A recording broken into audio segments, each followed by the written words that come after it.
Baik. Bismillahirrahmanirrahim, Bapak Ibu yang dirahmati oleh Allah.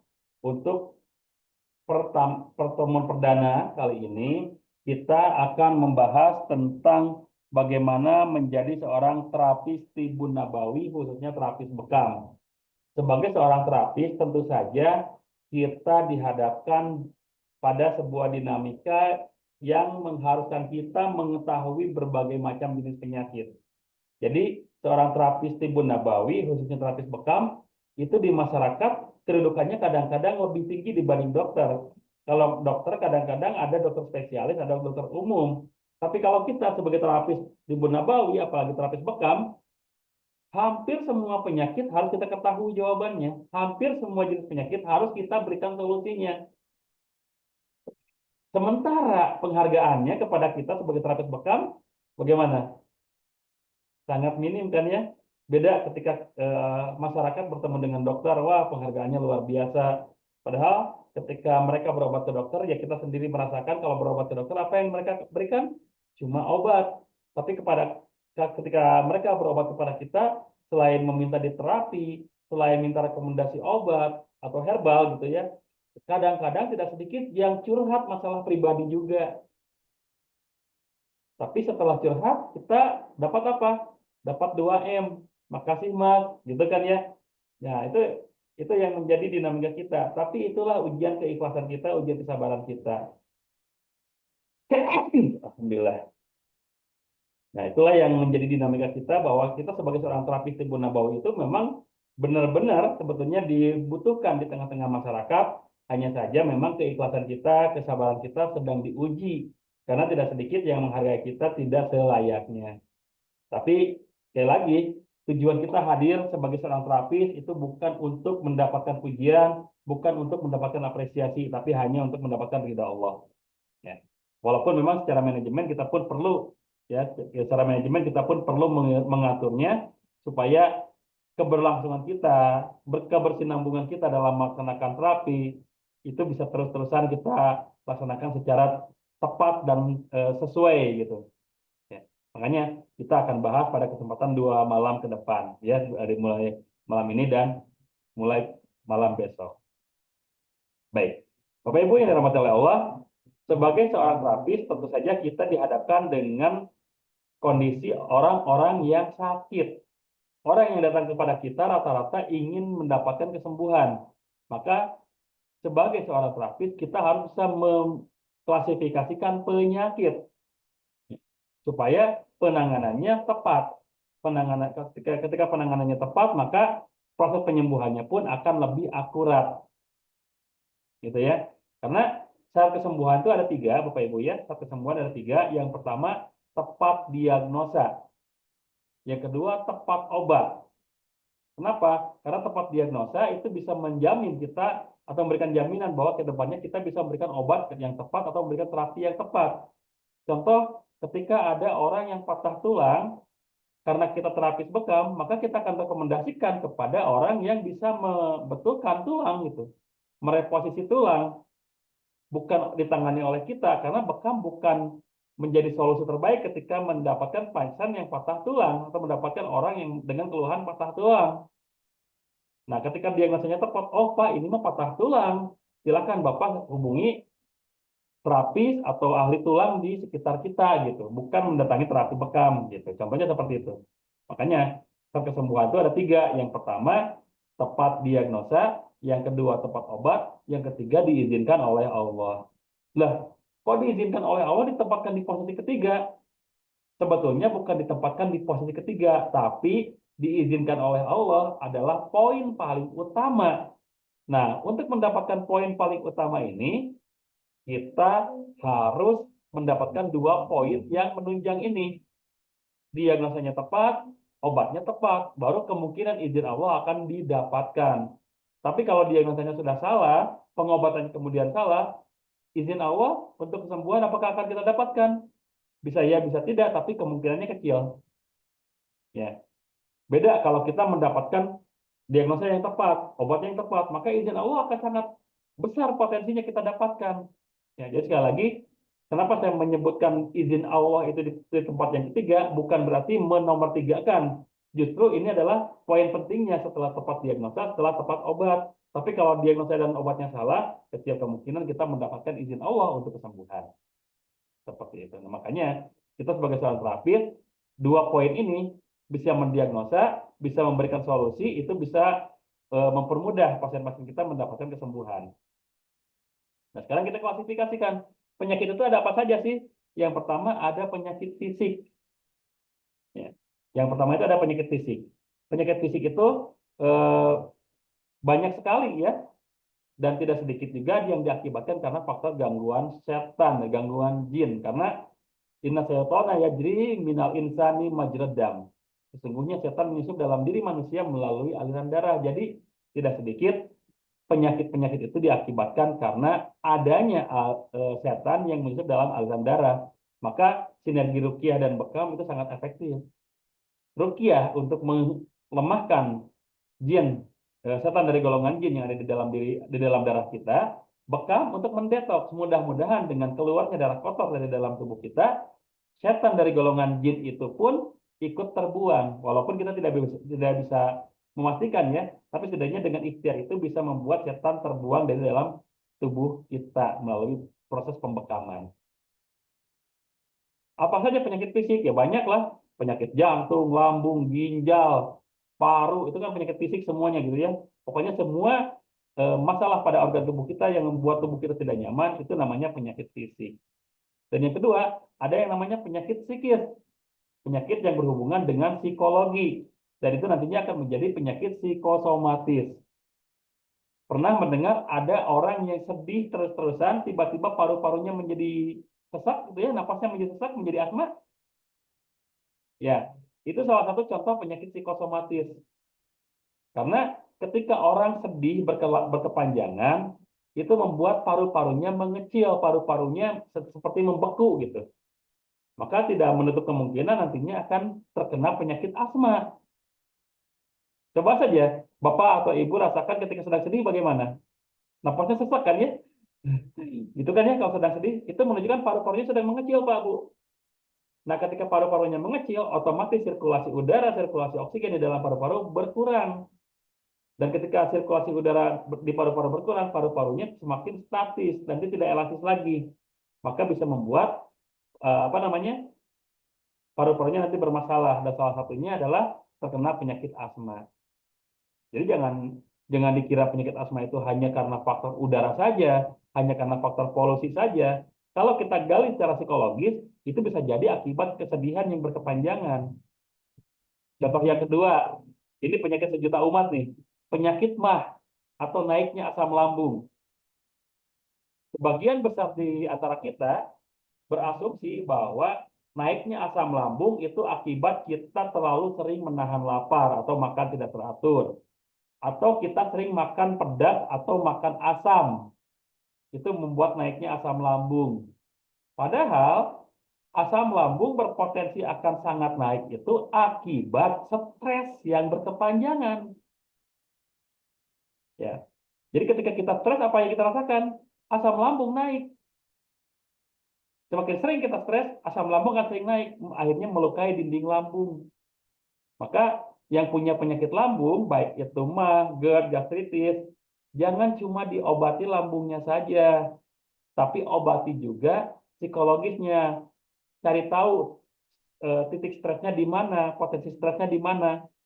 Setelah ketahuan, baru kita bantu dengan mungkin dengan konseling ya, supaya stresnya berkurang. Nah, nanti baru pengobatan fisiknya kepada lambungnya dengan pembekaman di titik lambung, dengan pemberian herbal-herbal yang tepat untuk lambung seperti madu, kunyit, temulawak gitu ya, gamat, itu kan banyak ya herbal-herbal untuk lambung.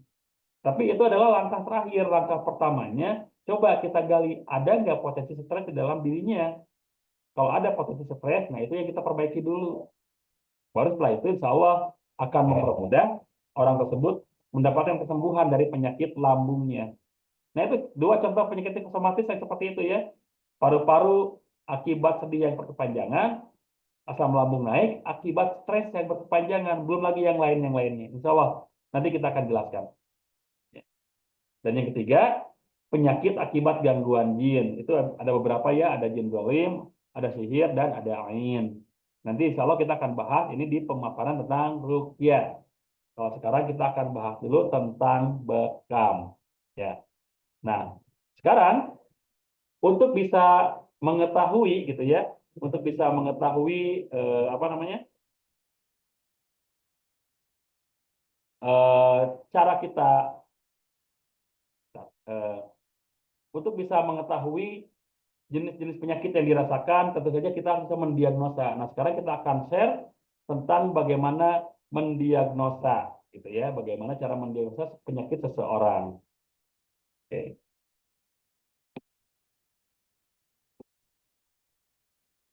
oke, sebentar. Cara mendiagnosa. Eh, Nah, cara mendiagnosa yang pertama adalah harus melalui yang namanya anamnesa, ya. Yang pertama itu adalah melalui anamnesa. Oke.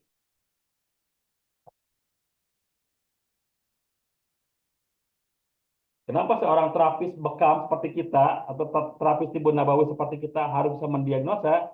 Karena untuk menentukan terapi yang tepat, kalau bekam untuk menentukan titik yang tepat, tentu saja harus melalui diagnosa yang tepat juga.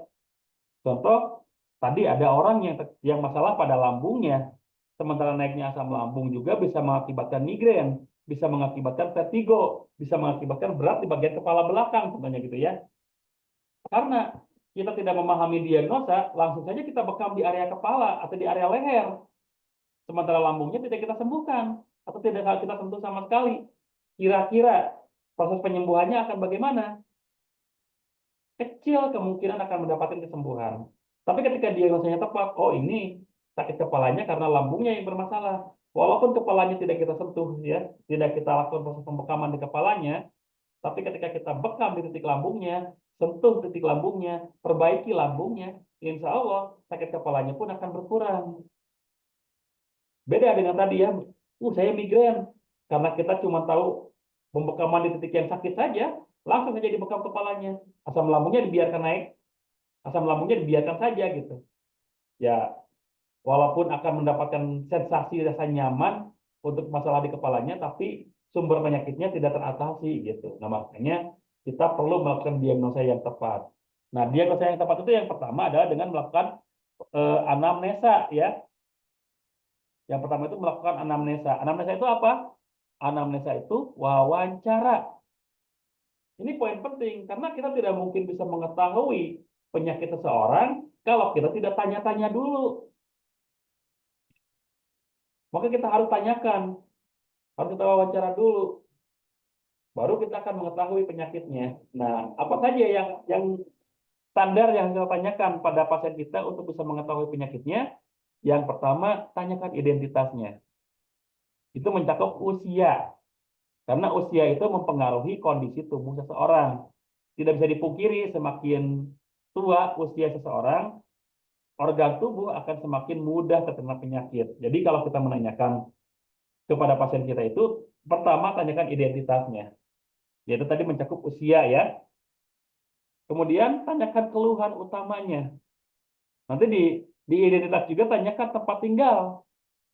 Jangan lupa tanyakan tempat tinggal. Pak, Bu, mohon maaf, Ibu, Bapak tinggal di mana?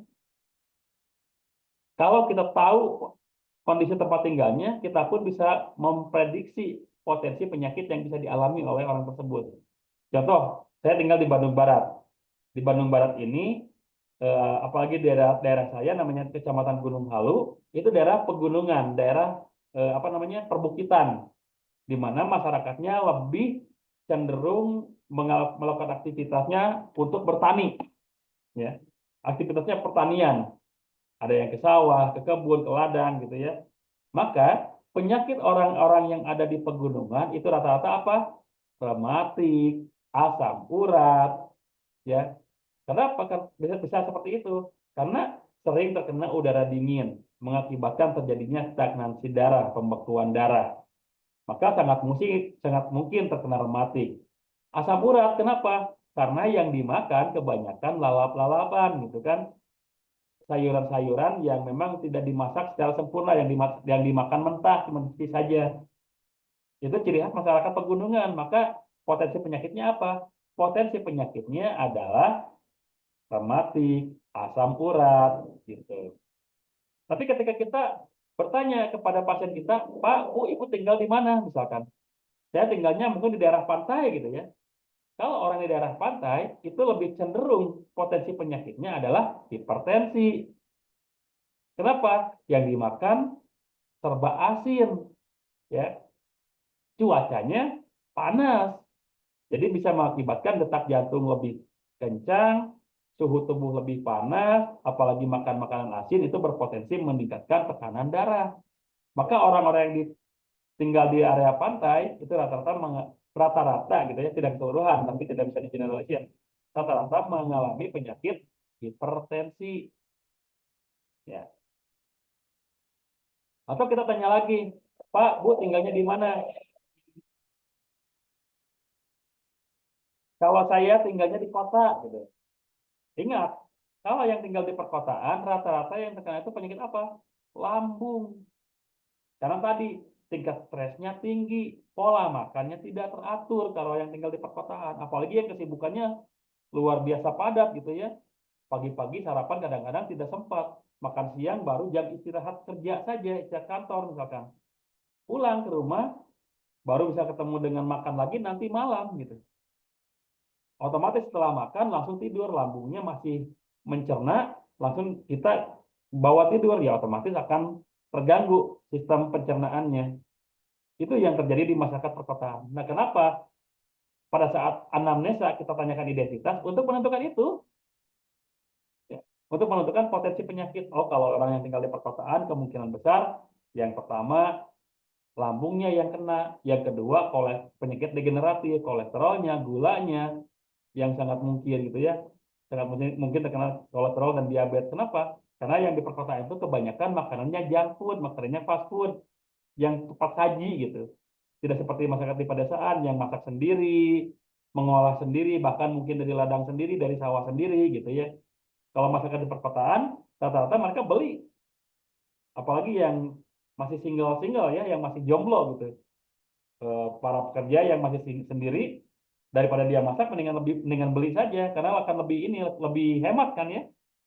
Tapi ingat, junk food itu bisa mengakibatkan masalah penyakit degeneratif, gangguan ginjal, gangguan jantung, kolesterol, diabetes dan lain-lain. Makanya penyakit orang perkotaan itu lebih variatif. Tapi yang paling sangat banyak adalah masalah pada lambungnya, ditambah penyakit yang lainnya seperti kolesterol dan diabetesnya gitu untuk masyarakat perkotaan. Nah, itulah pentingnya menanyakan identitas pasien, usianya berapa, tinggalnya di mana. Apalagi kalau kita mengetahui kebiasaan-kebiasaannya. Karena kebiasaan seseorang juga menentukan potensi penyakit yang dialami. Kalau yang kebiasaannya begadang, ya otomatis akan berpotensi terkena penyakit liver, gitu ya. Kalau yang aktivitasnya tadi ya, sering ke ladang, sering ke sawah, ke kebun, karena sering kena dingin, berpotensi terkena penyakit apa namanya rematik sama asam urat gitu. Nah, itu ya. Kenapa perlu menanyakan identitas pasien? Dan yang kedua yang kita tanyakan pada saat anamnesa adalah tanyakan keluhan utamanya. Pak, Bu, apa yang dirasakan? Saya suka sakit kepala, Pak. Oh iya, berarti kita tahu keluhan utamanya sakit kepala. Setelah kita ketahui keluhan utamanya sakit kepala, kita tanya letak sakitnya di mana. Sakit kepalanya sebelah enggak, Bu? Iya sih, suka sakit kepala sebelah, tapi di belakang saja. Dari belakang ke bawah. Oh iya. Setelah kita tahu letaknya di situ, tanyakan kualitas sakitnya seperti apa. Sakit banget nggak, Bu? Atau cuma kadang-kadang saja sakitnya? Ya, secara kuantitasnya juga. Sakitnya seperti apa dan seberapa sering dia sakit, itu pun nanti akan menjadi bagian diagnosa kita. Ya. Sering nggak, Bu, sakitnya? Kalau sudah sering, berarti dia sudah kronis. Tapi kalau masih jarang-jarang, kemungkinan masih gejala. Ya, gitu. Kemudian tanyakan gejala penyertanya. Setelah kita tahu, Bu, keluhan utamanya apa yang dirasakan? Sakit kepala. Oke, keluhan utamanya sakit kepala. Gejala penyertanya kita tanya, Bu, selain sakit kepala, apalagi yang dirasakan? Saya suka sakit perut juga. Oh, suka sakit perut juga ya. Gimana suka sakit perutnya? Suka kembung? Iya, oke. Jadi sakit kepala dan perut kembung. Mual juga. Kemudian sering perih juga. Oke, berarti sakit kepalanya itu justru bukan keluhan utama, tapi cuma yang dirasakan saja. Tapi yang masalah utamanya ada di lambung. Contohnya seperti itu. Atau misalkan keluhan utamanya apa, Bu? Sakit kepala. Sakit kepala di bagian mana, Bu? Di bagian belakang. Sering nggak? Sering. Sering sakit juga nggak di pundaknya? Iya, sering sakit di pundak juga gitu. Di leher belakang juga sering-sering berat. Kita cek menggunakan tensimeter, menggunakan tensi ya. Oh, ternyata darahnya tinggi gitu.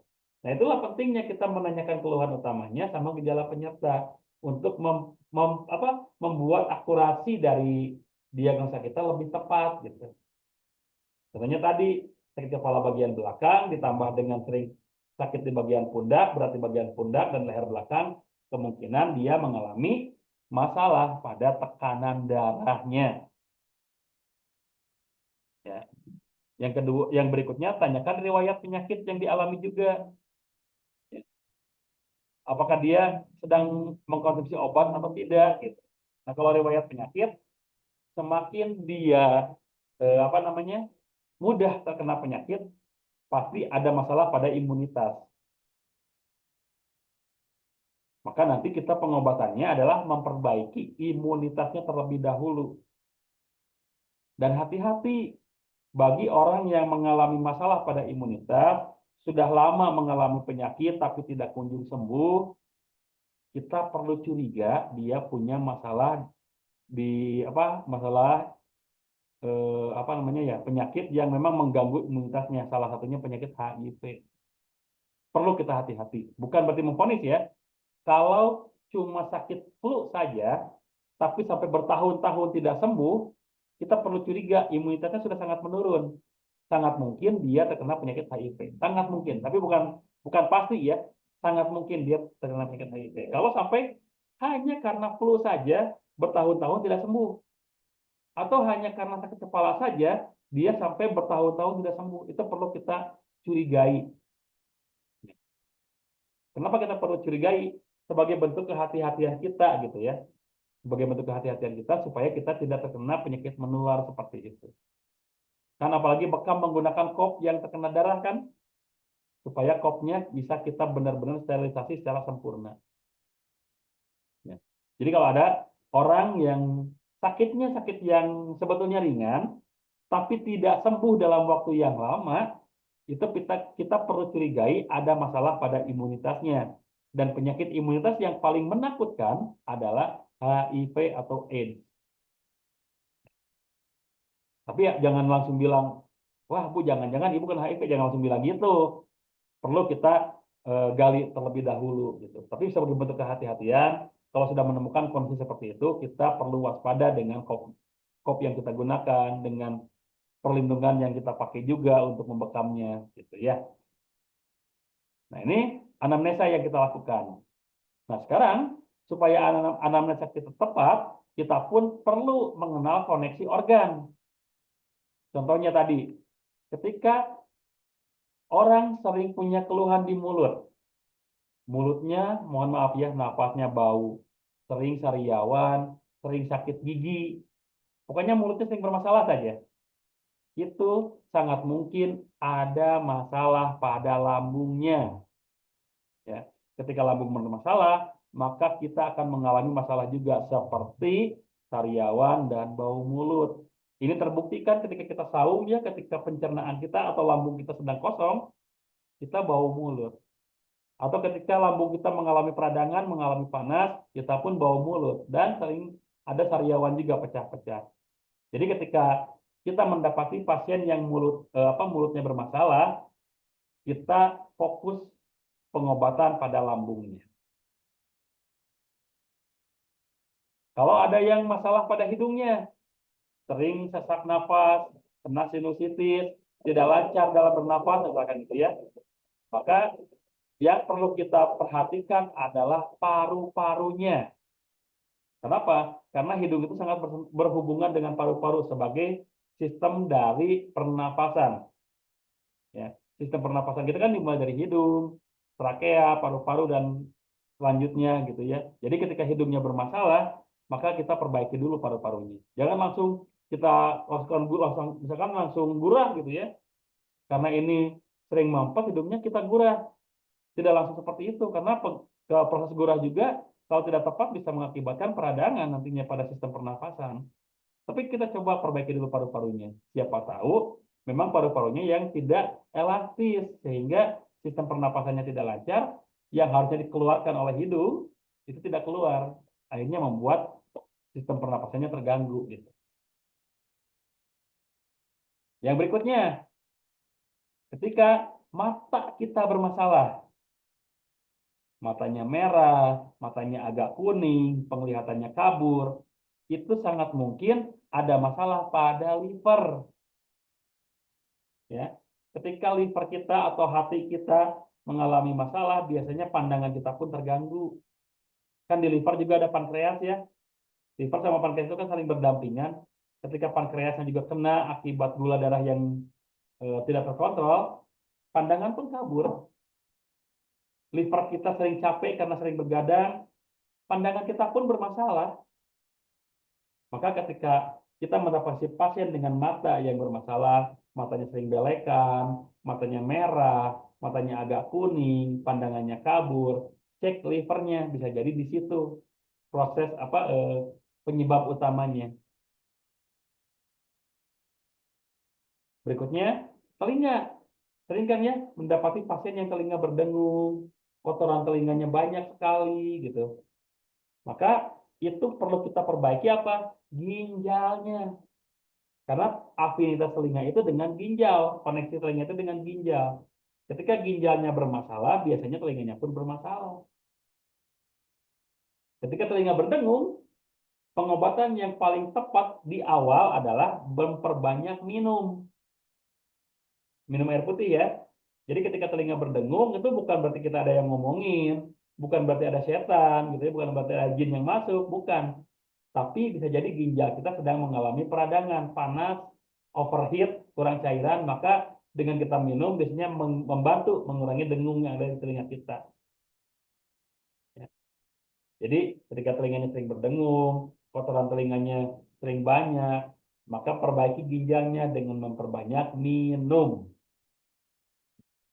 Nah ini koneksi organ yang perlu diketahui oleh kita para terapis. Supaya apa? Supaya ketika menemui kondisi seperti ini, kita sudah siap dengan apa ya, patofisiologinya, alurnya gitu kemana gitu ya. Oke, lanjut. Ini penyakit psikosomatis tadi sudah dijelaskan kalau mah itu hubungannya dengan stres, bukan karena faktor pola makan saja. Karena faktor pola makan itu sebetulnya tidak lebih dari 20-30% mengakibatkan asam lambung naik. Tapi ketika stres, itu akan lebih mempermudah asam lambung naik. Kalau nggak percaya silahkan stres aja lah. Kalau mau silahkan stres gitu ya. Asam lambungnya naik kok, terbukti nantinya. Ya. Jadi tadi ya, bukan hanya faktor pola makan, justru tingkat stres yang tinggi mengakibatkan asam lambung yang berlebihan. Yang kedua, asma. Tadi ya, asma itu diakibatkan sedih yang berkepanjangan. Terlalu banyak sedih, terlalu sering dia menahan kesedihan, itu bisa mengakibatkan dia eh, paru-parunya tidak bisa berkembang. Akhirnya sesak nafas. Hipertensi, nah ini saya yakin sudah banyak yang tahu. Hipertensi itu akibat amarah yang berlebihan atau sering sering sering marah-marah gitu ya. Jadi kalau kita tuh kadang-kadang kebalik Pak Bu ya. Ketika kita menemui orang yang marah-marah, kita langsung memvonis, pantas saja dia suka marah soalnya dia darah tinggi. Padahal kebalik, justru dia darah tinggi karena suka marah-marah. Ya. Contoh kalau kita lagi marah gimana? Detak jantung kenceng kan ya? Detak jantung kenceng, napas cepat, mata merah, muka merah. Kenapa bisa seperti itu? Itu akibat aliran darah sedang tinggi-tingginya. Kalau kita sering marah seperti itu, maka sangat mungkin hipertensi akan dirasakan. Sangat mungkin kita terkena hipertensi. Makanya jangan marah, kurangi amarahnya. Dan dengan saum kan kita mengontrol amarah kita, maka ketika sedang saum sangat kecil potensi orang terkena hipertensi. Karena kan ketika saum jangan marah-marah kan. Ya makanya memperbanyak saum itu bisa mengurangi penyakit darah tinggi. Insya Allah. Berikutnya, penyakit ginjal itu berhubungan dengan kecemasan yang berlebihan. Jadi ketika ginjalnya mengalami gagal ginjal, radang ginjal, itu diakibatkan kita sering cemas. Cemas yang berlebihan. Contoh lagi nih, sekarang saya sudah terbiasa mungkin berbicara di depan publik ya, berbicara di depan umum. Tapi kan ada awal terlebih dahulu, ada awalnya saya tidak memulai itu berbicara di depan umum gitu. Nah, ketika awal saya berbicara di depan umum, itu kan saya sering pengen ke kamar mandi, pengen buang air kecil, yang itu akibat apa? Akibat kecemasan kita takut salah ngomong gitu ya, takut dilihat oleh orang lain. Cemas kita yang semakin tinggi menguras cairan di dalam ginjal kita. Akhirnya harus dibuang, harus dibuang, harus dibuang. Jadi sering sering buang air kecil kan kalau sedang pertama kali tampil itu. Ya itu karena cemas. Nah, ketika sering cemas, maka ginjalnya akan kering. Ya. Nah, karena kalau ginjalnya kering, itu maka harus diperbaiki dengan memperbanyak minum air putih. Ya, seperti itu ya. Jadi, sekali lagi, penyakit ginjal itu diakibatkan kecemasan yang berlebihan. Kalau jantung koroner, itu bisa diakibatkan oleh rasa pelit, jarang mau sedekah ya. Coba dirasakan, ketika kita sedekah, apalagi sedekah yang terbaik yang bisa kita lakukan, apa yang kita rasakan? Nyaman, detak jantung kita stabil. Nah, kalau sering sedekah, sering stabil detak jantungnya, maka akan terhindar dari penyakit jantung koroner. Diabetes mellitus itu biasanya diakibatkan oleh egois, egois yang berlebihan, tidak mau mendengar pendapat orang lain. Kita saja yang ingin didengar. Itu bisa mengakibatkan diabetes mellitus. Hati-hati ya. Nah ini penyakit psikosomatis yang juga kita perlu ketahui sebagai seorang terapis.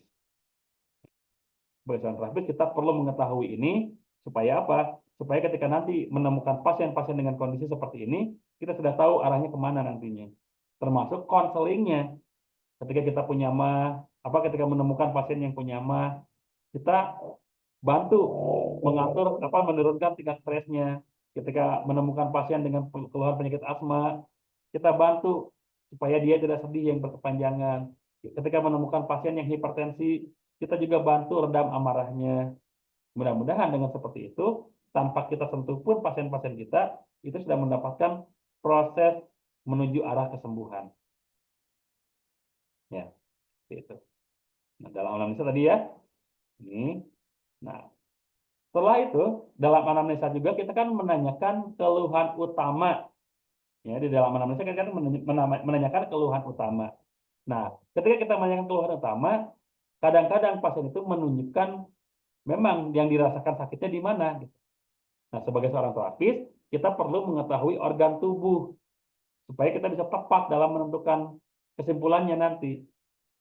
Ini organ tubuh ya, liver di sebelah mana, lambung di sebelah mana, ginjal sebelah mana, usus sebelah mana, paru-paru sebelah mana, gitu kan?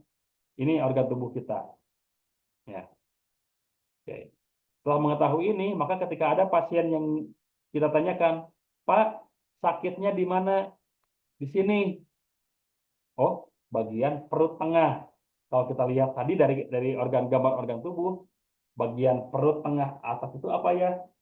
Lambung. Bagian perut tengah atas itu adalah lambung.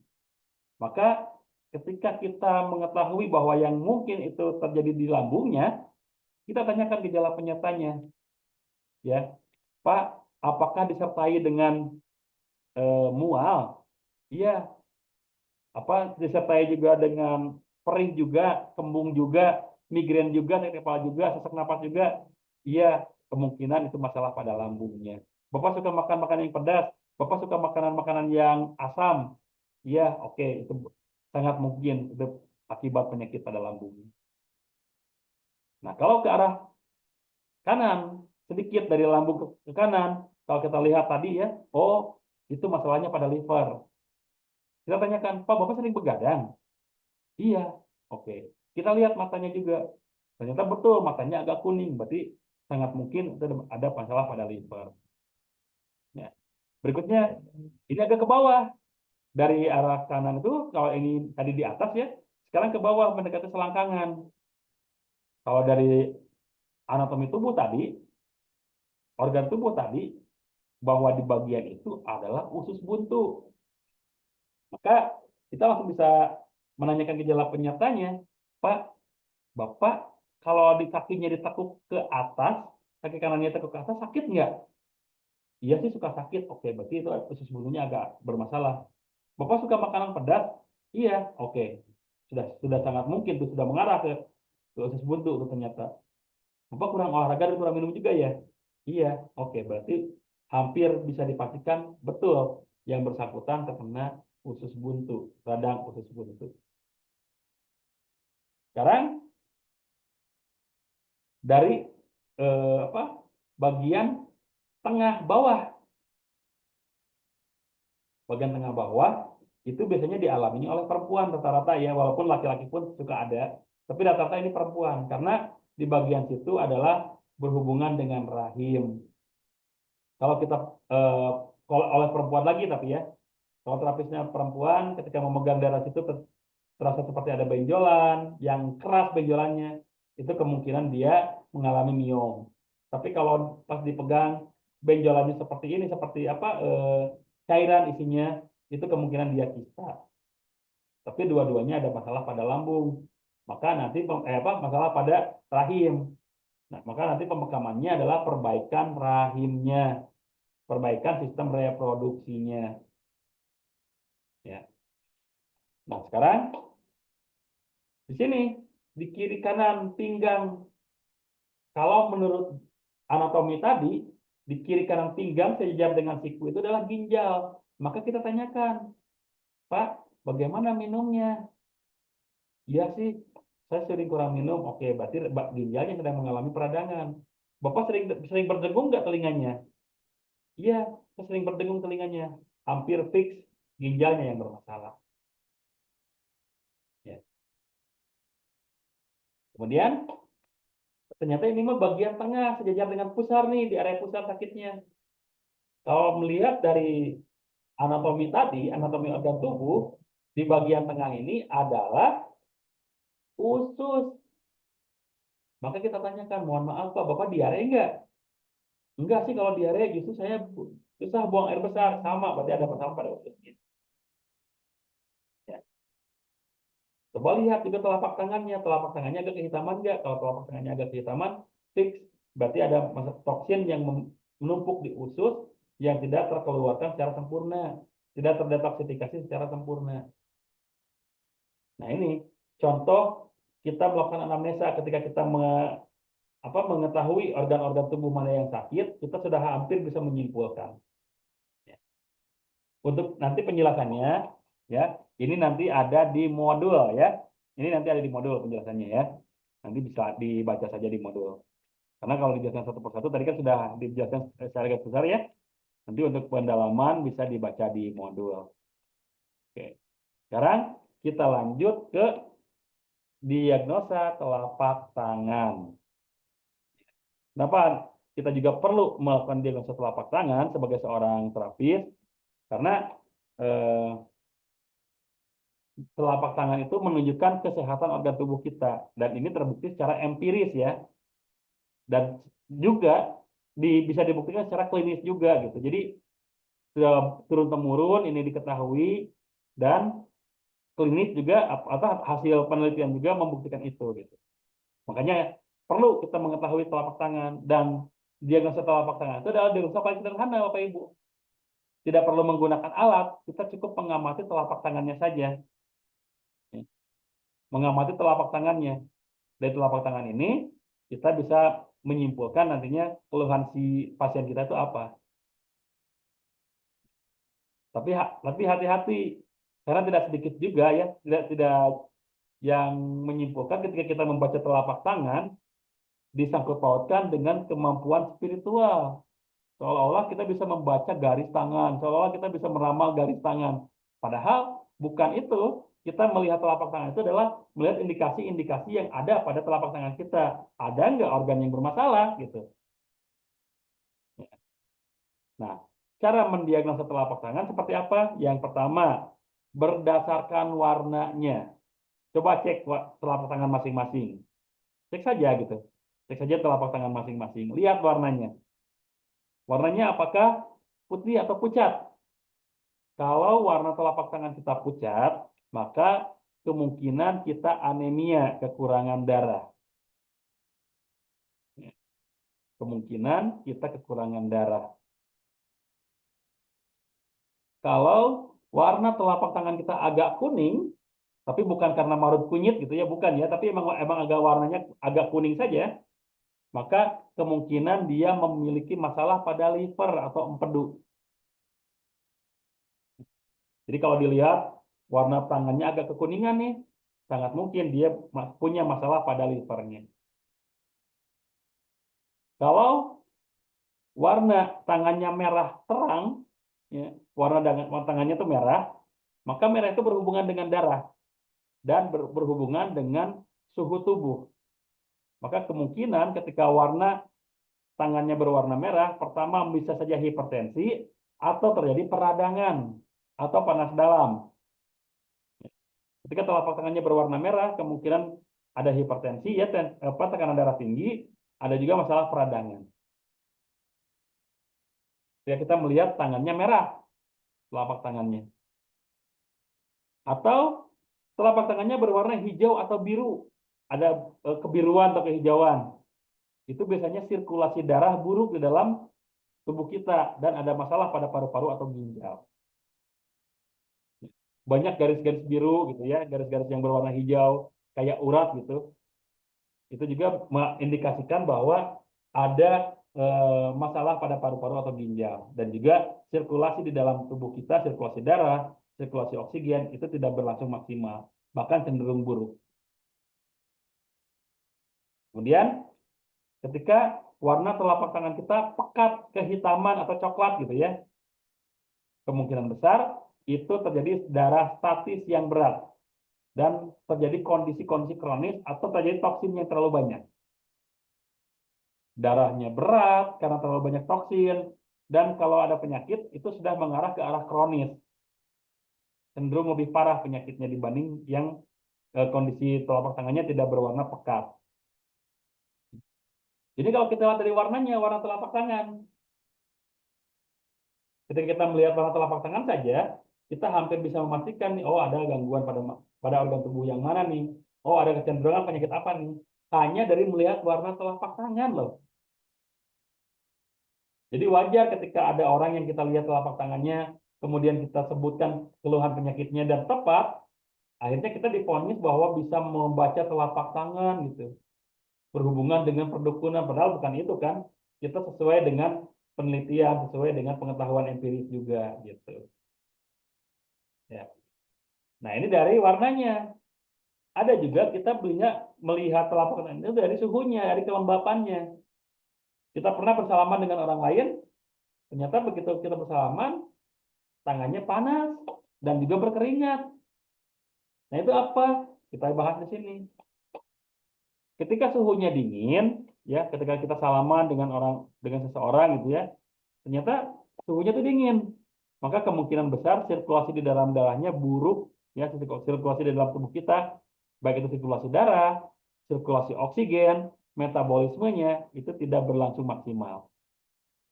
Kenapa bisa dingin? Karena kan darah itu panas kan, suhu darah itu ya. Suhu darah itu panas loh. Jadi ketika aliran darah ke dalam tubuh kita lancar, idealnya organ tubuh kita tuh hangat idealnya. Di suhu di atas 35, 36 gitu kan ya. Idealnya segitu. Tapi kalau terlalu dingin, artinya darah tidak sampai ke situ gitu. Darah lambat ke arah situ. Makanya di organ tersebut terjadi dingin. Ya, suhunya dingin. Termasuk di telapak tangan. Ketika telapak tangannya dingin, maka hampir bisa dipastikan sirkulasi oksigen, sirkulasi darah, metabolismenya itu tidak maksimal. Yang berikutnya, ketika panas, biasanya terjadi inflamasi atau kelebihan energi tubuh. Seperti tadi ya, tekanan darah tinggi, metabolisme yang berlebihan, suhu tubuh yang berlebihan atau cenderung demam, itu bisa dipegang juga di telapak tangan. Telapak tangannya ternyata panas juga gitu. Oh, ya ini terjadi inflamasi. Basah, ya, metabolisme tinggi, ya. Kalau misalkan kering, dehidrasi atau terjadi panas internal. Ya, seperti itu. Ini hanya dari ini saja, hanya dari suhu saja dan kelembapan. Hanya dengan melihat warnanya, hanya dari memegang suhunya, kita sudah bisa menyimpulkan kondisi tubuh pasien dari telapak tangannya. Ya. Apalagi ketika kita bisa melihat garis-garis tangannya, indikasi-indikasi yang ada pada telapak tangan. Mohon maaf, saya minum dulu ya. Lumayan 1 jam, agak haus juga.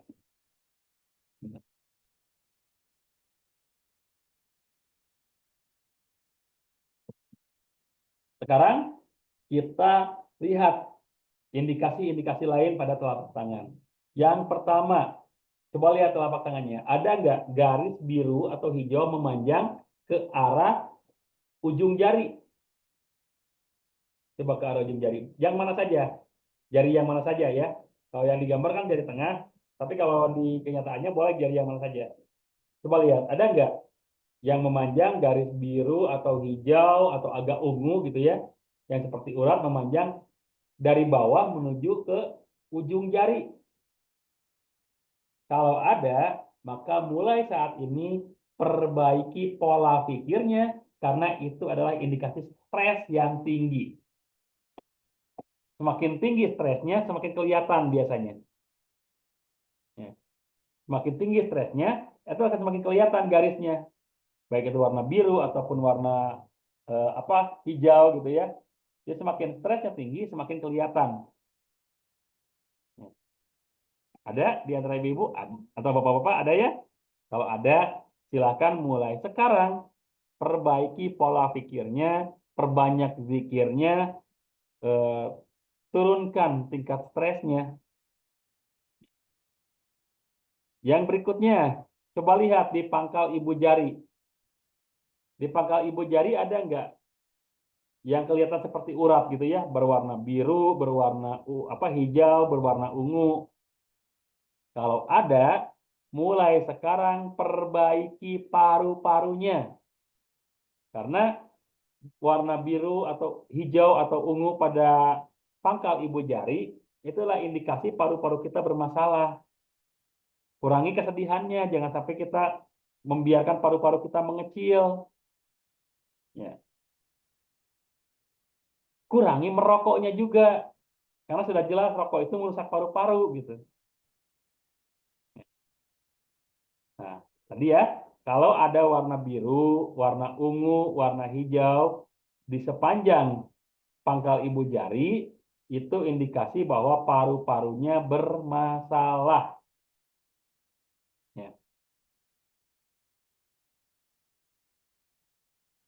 Berikutnya, coba lihat garis tangannya. Garis tangannya berwarna pekat atau tidak?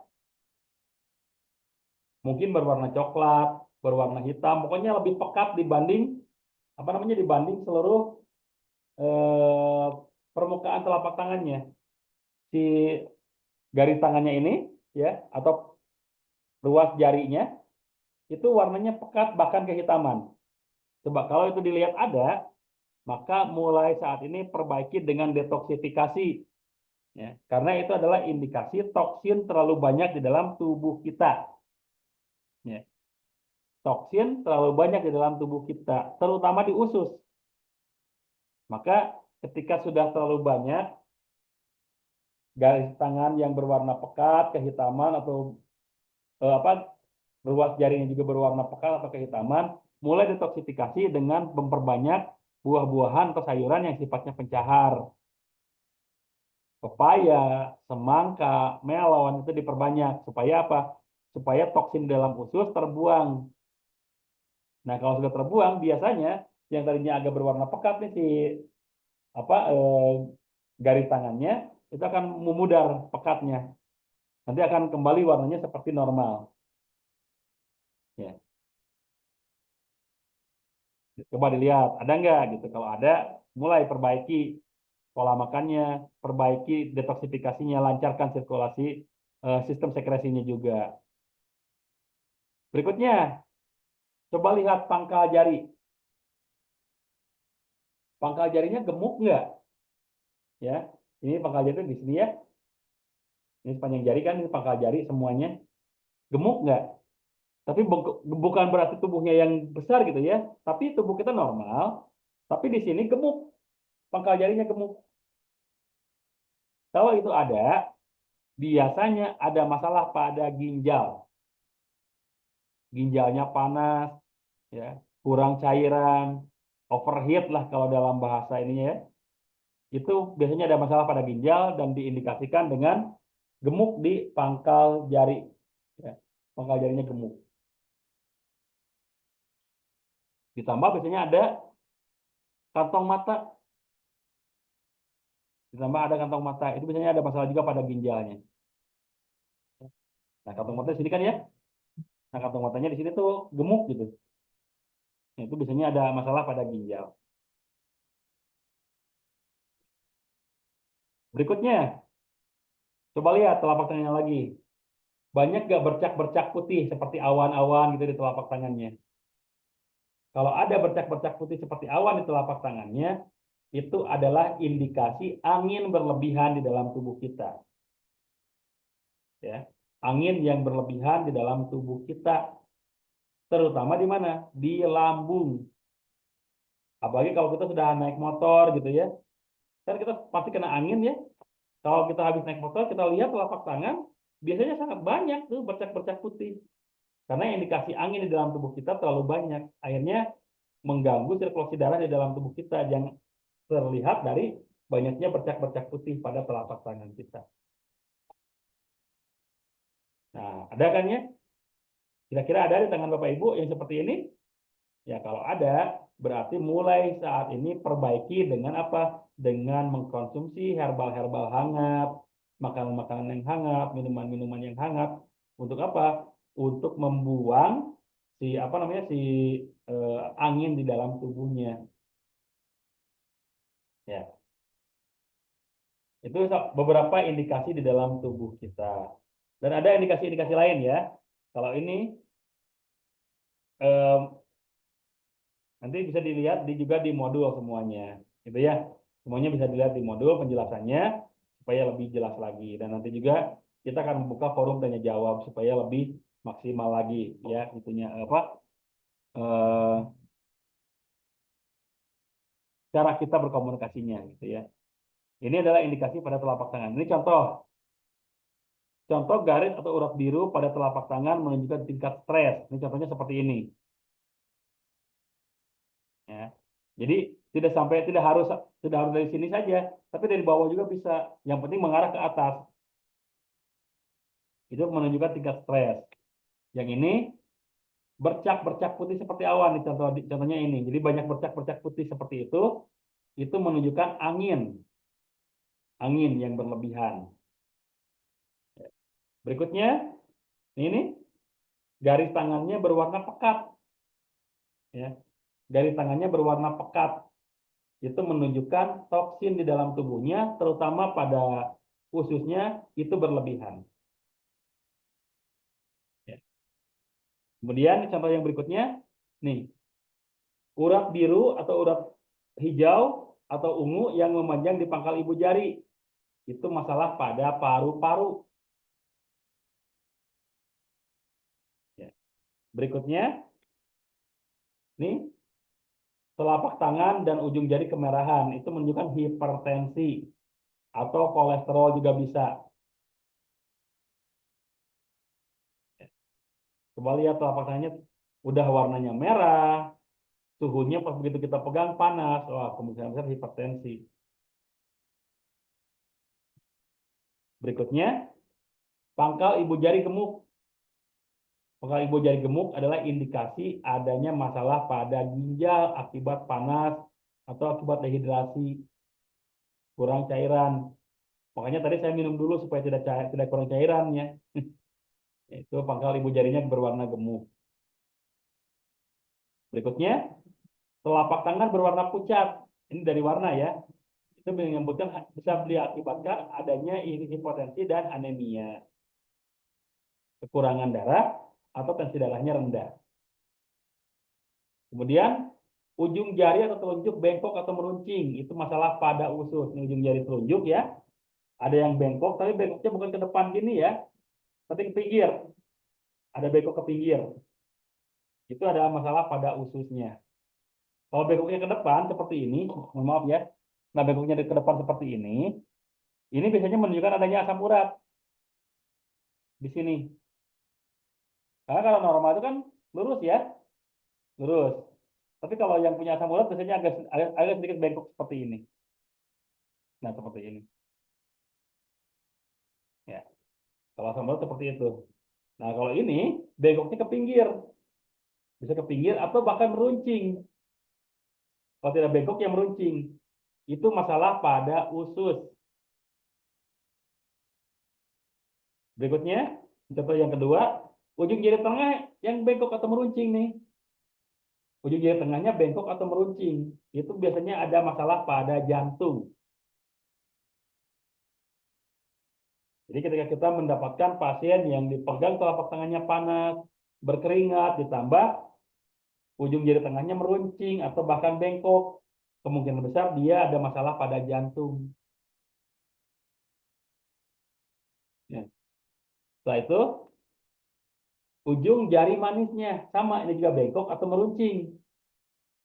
Itu biasanya ada masalah pada imunitas. Daya tahan tubuhnya sedang lemah biasanya. Kalau masalahnya pada ini, jari kelingking yang meruncing atau bengkok, ada dua kemungkinan. Kemungkinan pertama adalah masalah pada rahim. Kemungkinan yang kedua, bisa saja terjadi masalah pada tulang belakang. Kalau yang tulang belakangnya pernah cedera atau tidak pada posisinya, biasanya diperlihatkan juga dari ini kelingkingnya. Kelingkingnya agak sedikit bengkok-bengkok gitu atau runcing. Nah, ini contoh-contoh dari kondisi telapak tangan kita. Nah, sekarang kita melihat telapak tangannya, kita pun bisa melihat wajahnya. Kita bisa melihat wajahnya. Wajah seseorang juga kita bisa jadikan bahan untuk mendiagnosa penyakitnya. Pertama, ketika warna wajahnya kemerahan, itu biasanya darah yang berlebihan, energi yang berlebihan gitu ya. Dan indikasinya kemungkinan besar dia hipertensi. Ya. Kalau darahnya berwarna merah seperti ini nih, wajahnya kemerahan. Kalau warna wajahnya putih atau pucat, itu biasanya energinya sedang lemah atau sedang sakit biasanya, kekurangan energi. Maka warna wajahnya biasanya pucat. Kemudian kalau warna wajahnya agak kuning, itu biasanya masalah pada imunitas. Seperti ini, wajahnya kuning, matanya juga agak kuning. Itu masalah pada imunitas. Karena liver itu membantu sistem metabolisme, juga membantu meningkatkan imunitas kita. Kalau livernya bermasalah, maka imunitas akan berkurang. Kalau warna mukanya bukan hitam ya, tapi kusam, beda ya. Hitam dengan kusam beda. Karena ada orang-orang Papua juga yang, mohon maaf ya, warna kulitnya hitam, tapi bersih, banyak. Tapi banyak juga orang-orang yang warna kulitnya putih, bule gitu ya, tapi kelihatannya kusam gitu. Banyak seperti itu. Itu biasanya indikasi adanya toksin di dalam tubuhnya. Makanya biasanya yang warna kulitnya kusam disertai dengan timbulnya jerawat biasanya. Karena terlalu banyak toksin di dalam tubuhnya. Ya. Nah, itu bagian-bagian dari cara kita mendiagnosa. Nah, setelah kita mendiagnosa, baru kita bisa menentukan titik bekam bagi pasien-pasien kita. Ya. Makanya kenapa saya awali pertemuan kita dengan belajar diagnosa, supaya nanti ketika kita menentukan titik bekam sudah tepat. Ya. Baik, sampai sini dulu ya. Saya mau coba buka kolom chat, barangkali ada yang bertanya.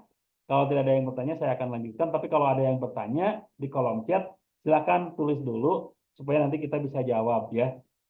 Oke. Di sini sepertinya sudah ada yang masuk di kolom chat. Coba saya buka ya. Oh, ini cuma baru Banten hadir katanya gitu ya. Oke. Yang lainnya silakan kalau mau ada yang bertanya, silakan tulis di kolom chat terlebih dahulu. Tapi saya sambil nih eh materi yang disampaikan tentu saja tadi kan kita sudah sampaikan ya di flyer, bahkan sudah dituliskan bahwa kita akan mendapatkan modulnya. Semua peserta akan mendapatkan modul. Jadi semua akan mendapatkan materinya, gitu ya. Semua akan mendapatkan materinya. Tapi lebih bagus kalau tadi saya lihat ada beberapa yang mencatat, itu lebih bagus, ya.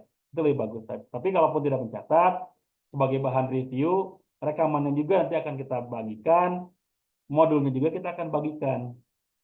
Jadi kita bisa baca ulang. Ya, rekamannya juga ada nanti. Karena kan di flyer sudah dijelaskan bahwa nanti akan ada modulnya, akan ada rekamannya. Dicatat tapi tulisannya kacau, nggak apa-apa. Nggak apa-apa, yang penting ada kemauan mencatat, bisa selain tercatat ditulis di kertas, tercatat juga di otak kita biasanya. Ya, gitu. Saya ada yang bertanya nih. Assalamualaikum warahmatullahi wabarakatuh. Kalau untuk pasien kanker, apa bisa dibekam untuk stadium akhir seperti kanker serviks? Oke, kita harus ketahui dulu ya, harus ketahui dulu sifat dari sel kanker itu sendiri. Sifat dari sel kanker itu adalah melawan. Ini A itu Bapak atau Ibu ya. Tapi yang jelas sel kanker itu melawan. Jadi kalau kita intervensi, bisa jadi sel kanker itu semakin ganas. Nah, bagaimana cara mengatasinya? Sel kanker kita jangan biarkan dia mendapatkan nutrisi. Jangan biarkan dia dapat makanan. Makanan untuk sel kanker apa? Makanan untuk sel kanker itu adalah toksin. Ya. Nah, maka ketika dia tidak mendapatkan nutrisi, sel kanker itu akan melemah dengan sendirinya. Kalau seperti kanker serviks, maka di area servikal dia jangan mendapat nutrisi. Kita bekam di area-area yang sekitar situ supaya tidak terdapat toksin yang masuk ke area kanker serviksnya atau ke area bagian yang ada sel kankernya itu. Ya. Maka kalau pertanyaannya apakah boleh dibekam? Boleh, tapi jangan di area yang ada titik kankernya, ya. Tapi di area yang sekitarnya saja, supaya sel kankernya tidak mendapatkan makanan. Seperti itu ya. Baik. Jika ada seseorang bertahun-tahun bersin dan pilek, apa perlu dicurigai HIV? Usia 18 tahun terjadi, seperti itu dari 12 tahun. Jika dia ada aktivitasnya, dia energik, bagus, aktif dalam kegiatan apa ada indikasi HIV. Nah, itu kan tadi seperti saya bilang, itu hanya sebagai bentuk kehati-hatian saja. Tapi untuk bisa memastikan memang perlu cek darah ya kalau HIV. Tapi kalau memang eh, bersin-bersin saja, tapi tidak sampai terlihat imunitasnya menurun, kalau tidak ada penurunan imunitas gitu ya, aktif, energik, berarti kan imunitasnya tidak menurun. Maka kemungkinan besar dia tidak HIV, tapi kemungkinan besar dia ada masalah pada sistem pernafasannya saja, gitu ya. Seperti itu, Pak Ajis ya. Seperti itu. Jadi kalau yang perlu dicurigai HIV itu adalah ketika dia penyakit ringan, tapi bertahun-tahun tidak sembuh, dan terjadi penurunan imunitas. Berat badannya turun, semakin hari semakin lemas gitu ya. Hanya dengan penyakit yang ringan gitu maksudnya.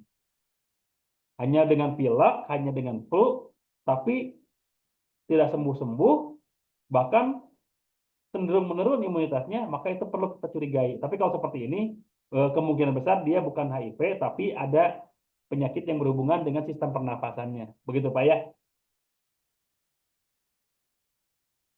Apakah boleh dibekam untuk pasien penderita jantung dengan usia 60 tahunan? Oke. Pertama, saya sorot dulu masalah usia. Pasien yang boleh dibekam atau tidak itu tidak dilihat dari usianya, tapi dilihat dari kondisinya. Walaupun usianya 70, 80, bahkan 100 lah kalau masih ada gitu ya. Selama memungkinkan itu boleh dibekam. Selama memungkinkan itu silakan dibekam. Tapi walaupun baru 40 tahun, sudah kondisinya sangat lemah, ya tidak bisa kita paksakan bekam. Ginjalnya sudah kena, diabetesnya sudah 500 misalkan gitu ya. Ya kalau kita bekam itu akan menambah parah gitu.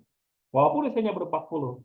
Tapi kalau usianya ada baru sudah 60, tapi masih memungkinkan dibekam, silakan dibekam. Itu yang pertama.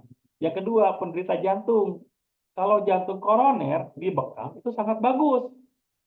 Karena penyebab jantung koroner itu adalah terdapat sumbatan, terutama sumbatan lemak pada aliran darah menuju jantung. Maka ketika kita lakukan proses pembekaman, sumbatan-sumbatannya itu akan dibantu terdetoksifikasi. Ya. Jadi dari dua pertanyaan ini bisa dilakukan proses pembekaman dengan catatan kondisinya masih memungkinkan. Ya.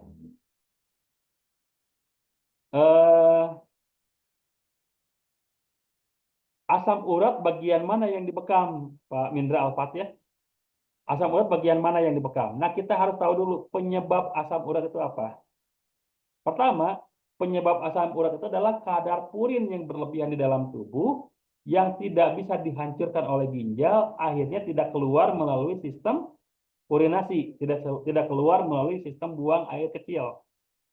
Nah, akhirnya si purin itu dialirkan kembali oleh darah sebagai dalam bentuk kristal-kristal. Nah, kristal itu akhirnya mengendap di bagian sendi-sendi besar. Ya, siku, lutut, telapak pergelangan kaki, pergelangan tangan, sendi bahu gitu kan suka sakit-sakit ya kalau yang asam urat gitu. Bahkan tadi telapak di jari tangannya juga kelihatan bengkok karena di situ di sendinya sudah terdapat banyak purin yang kristal. Itu penyebab asam urat pertama. Nah, untuk pembekamannya pertama perbaiki ginjalnya. Maka pembekaman yang pertama di pinggang sejajar dengan siku karena itu titik ginjal. Yang kedua, di area-area yang terdapat eh, sakit asam urat gitu ya, terdapat rasa sakit asam uratnya. Biasanya terjadi di mana? Di lutut kan ya, di lutut, di pergelangan kaki ya yang biasanya terjadi. Nah, maka pembekamannya untuk lututnya, pembekamannya di paha dan di betisnya.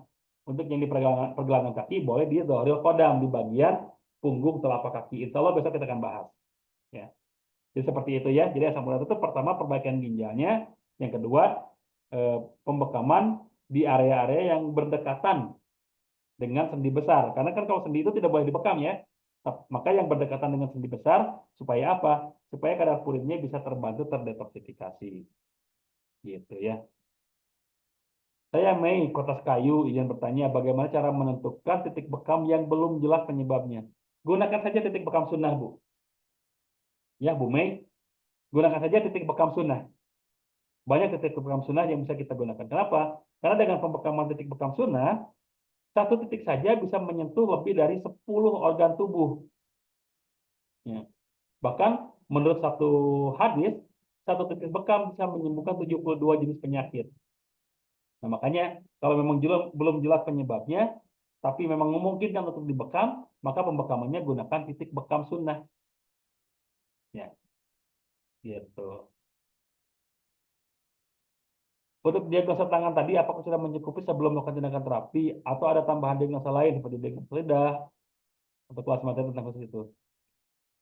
Sebetulnya dengan telapak tangan, mendiagnosa telapak tangan saja sudah bisa ya, sudah bisa digunakan. Tapi kalau memang ingin lebih ini lagi, ingin lebih detail lagi, ya memang perlu kita menggunakan metode-metode lain, bahkan menggunakan alat bantu seperti tensimeter, ya, alat cek darah, ya, cek kolesterol, asam urat gitu, salah satunya gitu ya, seperti itu gula darah, itu juga bisa kita lakukan. Tapi kalau memang, kalaupun memang belum bisa kita kuasai atau belum belum kita miliki, minimal dengan mendiagnosa telapak tangan plus ditambah tensimeter lah ya, yang paling standar dimiliki oleh terapis bekam itu tensimeter, karena kan tekanan darah juga berpengaruh nantinya dengan titik pembekaman.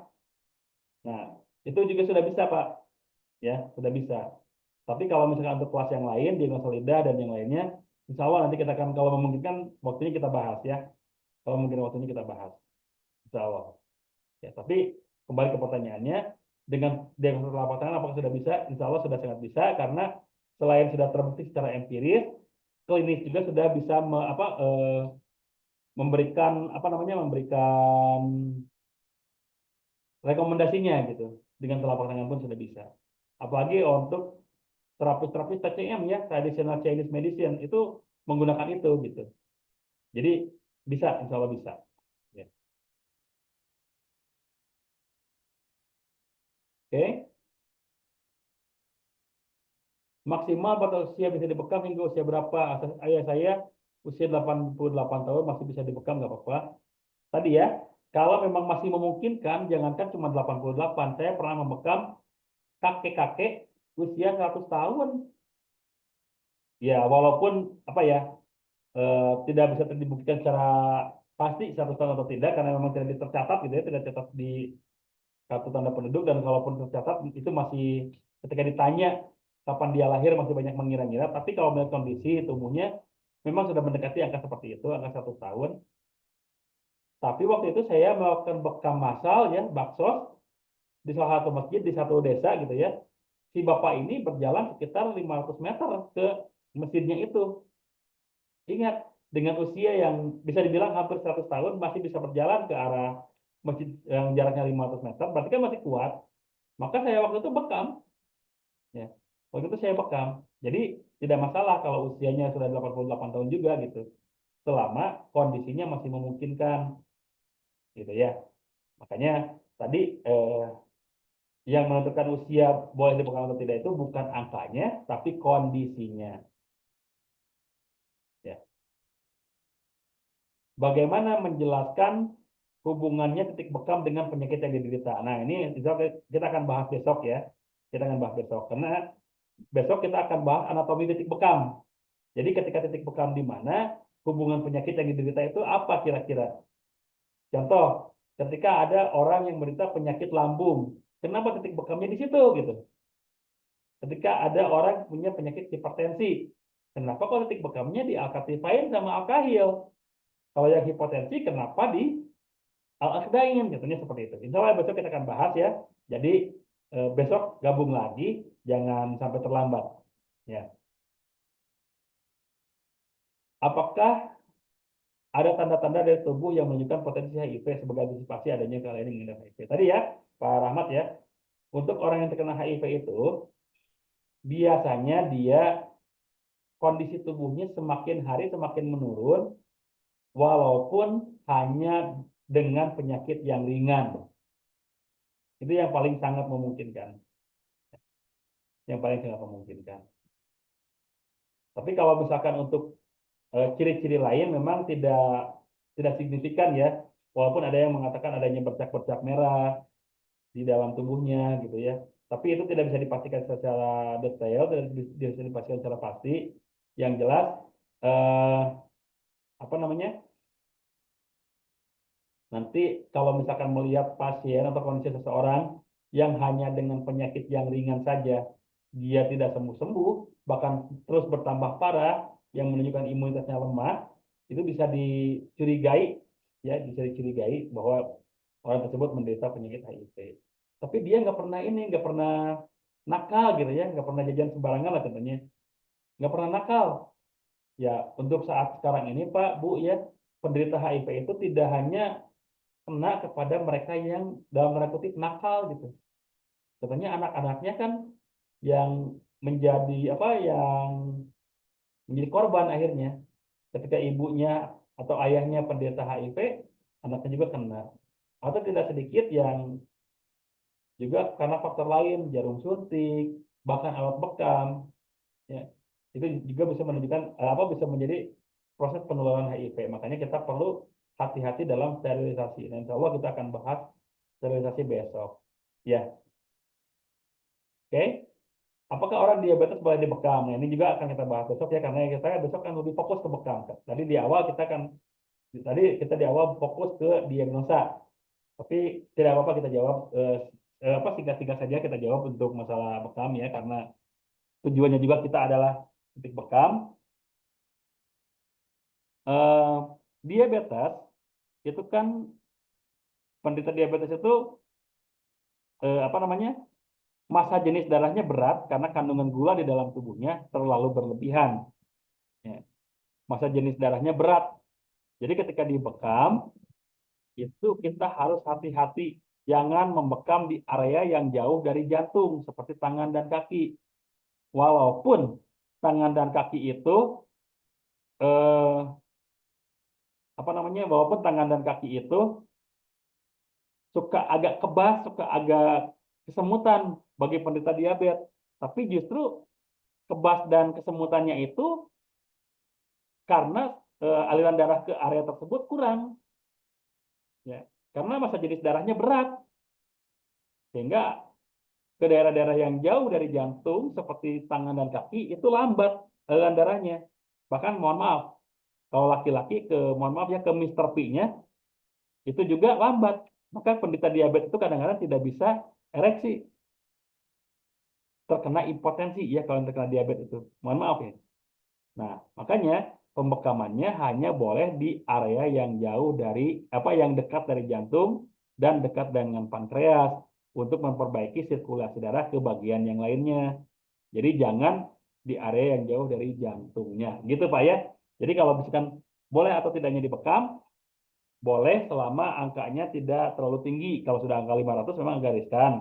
Tapi kalau masih di angka di bawah 300, itu masih boleh dibekam dengan catatan tadi. Hindari pembekaman di area yang jauh dari jantung. Ya. Lebih bagus mana bekam pada titik permasalahan atau pada seluruh titik-titik organ? Saya itu salah satu pengagum bukunya Dr. Wada Al Umar ya, yaitu sembuh dengan satu titik. Jadi kalau pertanyaannya seperti itu, saya lebih suka atau lebih cenderung membekam itu tidak terlalu banyak titiknya, tapi tepat gitu Pak. Soalnya buat apa banyak titiknya tapi tidak tersentuh penyakit yang apa namanya tidak tersentuh poin utamanya gitu. Jadi kalau saya itu lebih lebih tertarik membaca bukunya Dr. Wada ya. Jadi lebih cenderung lebih mengaplikasikan semua dengan satu titik. Jadi saya itu jarang sekali membekam banyak titik gitu. Tapi lebih tepat kepada organ yang membutuhkan. Ya, itu Pak ya. Jadi kalau mau membekam, pertama ke masalah yang tepat, ke titik yang tepat itu lebih efektif. Yang kedua juga efisiensi alat Pak. Apalagi kalau kita punya alat terbatas gitu kan. Kalau kita membekam seluruh titik, ketika ada pasien lain, ya otomatis kita harus menunggu proses sterilisasinya. Tapi kalau kita membekamnya tidak terlalu banyak, ketika ada pasien lain datang, kita sudah siap dengan alat yang sudah ready, sudah bersih gitu, sudah siap untuk digunakan. Seperti itu. Maaf Ustadz, nanti ada pembahasan terkait sterilisasi alat. Insya Allah, besok kita akan ada pembahasan tentang bekam keseluruhan ya, dari mulai penentuan titik bekam, cara membekam, sterilisasi alat bekam, kemudian kontraindikasi, titik larangan dan sebagainya gitu. Gawat darurat yang kita akan bahas insya Allah besok. Jadi sekali lagi besok jangan terlambat masuk ya, karena insya Allah kita besok jam 8 sudah mulai, karena besok bahasan sudah sangat banyak, gitu ya. Adakah titik bekam yang 3 dimensi biar lebih akurat titik bekam? Selama ini gambar 2 dimensi agak menyulitkan. Memang selama ini juga saya dapatkan tuh gambar-gambar yang 2 dimensi ya, belum mendapatkan yang 3 dimensi saya juga. Karena mungkin eh, apalagi sekarang ada PDBI ya, Perkumpulan Dokter Bekam Indonesia, mungkin ini baru asumsi saya, nantinya gambar-gambar 3 dimensi hanya diperuntukkan bagi mereka mungkin gitu ya. Kalau sekarang sih memang saya lihat masih baik, masih yang banyak di yang bisa diakses itu baru gambar 2 dimensi saja. Jadi saya juga belum punya Pak ya. Mohon maaf saya juga belum punya karena memang eh, belum ada yang sampai ke arah sana gitu, belum ada sampai ke arah sana. Ya, oke. Izin bertanya ke Pak Bekam. Besoknya kita jawab ya. Besok kita jawab tentang cara lihat bekam. Jadi kalau sama betis nggak bisa. Eh, Paha sama betis itu boleh dibekam, ya. Ada detik bekam paha sama betis. Cuma untuk yang diabetes itu memang tidak dianjurkan, ya. Untuk yang diabetes tidak dianjurkan. Kalau untuk yang asam urat, yang rematik justru dianjurkan, bagus pembekaman pada paha sama betis. Nah, kalau yang untuk yang diabetes memang tidak dianjurkan, ya. Maksimal berapa titik yang aman? Tidak ada maksimal minimal ya. Kita kembalikan kepada pasiennya.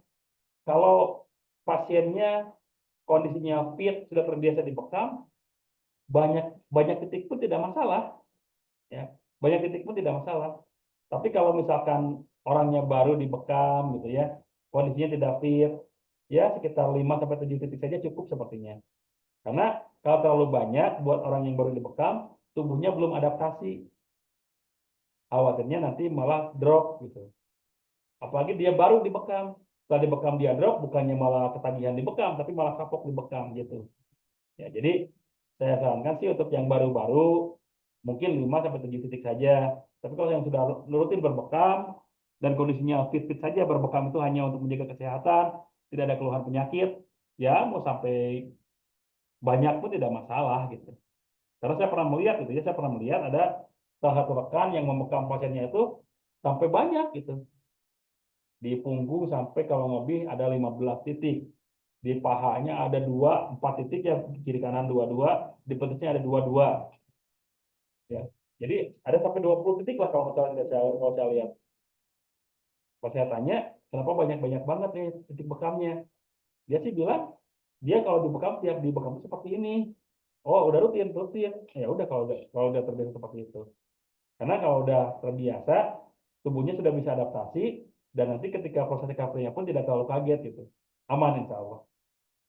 Ya. Jadi makanya kalau pertanyaannya maksimal berapa titik, sebetulnya untuk pembekaman itu tidak ada minimal maksimal, lebih baik sih sesuai dengan kebutuhan saja. Apalagi untuk pasien-pasien baru, ya. Pasien-pasien baru itu sebaiknya tidak terlalu banyak, tapi tepat saja. Begitu ya. Apakah sebelum bekam boleh tutup punggung terlebih dahulu? Jangankan ditutup punggung Pak, dipijat juga boleh, ya. Apalagi kalau seperti diseluncur juga boleh. Tidak masalah ya, tidak masalah. Dipijat dulu di sebelum dibekam, itu juga bisa membantu melancarkan sirkulasi darah dan membuat si toksin-toksin itu naik ke permukaan karena tubuhnya kan sudah semakin panas. Di tetok punggung itu juga kan nanti akan merangsang sumsum tulang belakang untuk mempercepat produksi darah baru. Jadi bagus sebetulnya kalau mau dibekam di tetok punggung dulu. Ya. Bukan cuma tidak masalah, tapi lebih bagus. Bagus kalau mau dibekam, tetok punggung dulu itu bagus. Ya. Jadi seperti itu ya. Jadi sebelum pembekaman itu boleh menggunakan beberapa metode gitu ya, dilakukan metode-metode yang lain dulu sebelum pembekaman selama tidak mempengaruhi kondisi staminanya. Kalau misalkan sampai mengganggu staminanya, ya sebaiknya dihindari. Tapi kalau misalkan otot punggung kan tidak mempengaruhi staminanya ya, tidak membuat si pasiennya menjadi lemas gitu. Itu boleh-boleh saja dibekam. Beda dengan di PTB, di Yumeho, di kiroprasi itu kan agak sedikit kelihatannya capek gitu ya, pasiennya setelah dikeretak juga gitu ya, kelihatannya pasiennya capek gitu ya. Nah makanya eh, itu memang tidak dianjurkan kalau seperti itu, kalau yang membuat energinya terkuras gitu. Tapi kalau yang tidak membuat energinya terkuras, itu insya Allah aman. Ya. Kalau membekam tiba-tiba kesurupan, bagaimana penanganannya? Nah ini juga insya Allah besok ada penjelasannya. Ya, insya Allah besok ada penjelasannya tentang kegawat daruratan. Termasuk ini kesurupan pada saat dibekam juga salah satu kondisi kegawat daruratan bekam. Ada beberapa kondisi kegawat daruratan bekam yang akan kita bahas besok. Pertama, pingsan. Yang kedua, kesurupan. Yang ketiga, gatal-gatal. Yang keempat, darah tidak berhenti. Ya, itu juga akan kita bahas pada kondisi kegawat daruratan bekam. Jadi insya Allah besok kita akan bahas. Cuma untuk kasus kesurupan ini, seorang terapis bekam memang idealnya eh, apa bisa meruqyah juga, ya, bisa meruqyah juga. Jadi kalau misalkan terapis bekam dengan ruqyah dikombinasikan, insya Allah itu akan membantu penanganan kondisi kegawat daruratan seperti ini. Ya, jadi besok kita akan bahas nih tentang kondisi kegawat daruratan bekam. Ya, salah satunya kesurupan. Apakah boleh kop direbus Ustaz setelah disteril? Jangan direbus saya ya, direbus sendiri aja gitu ya. Apakah boleh kop direbus setelah disteril? Proses perebusan juga sebetulnya bagian dari sterilisasi, Bu ya. Bila, iya betulnya Ibu Bila ya. Apakah boleh kop direbus?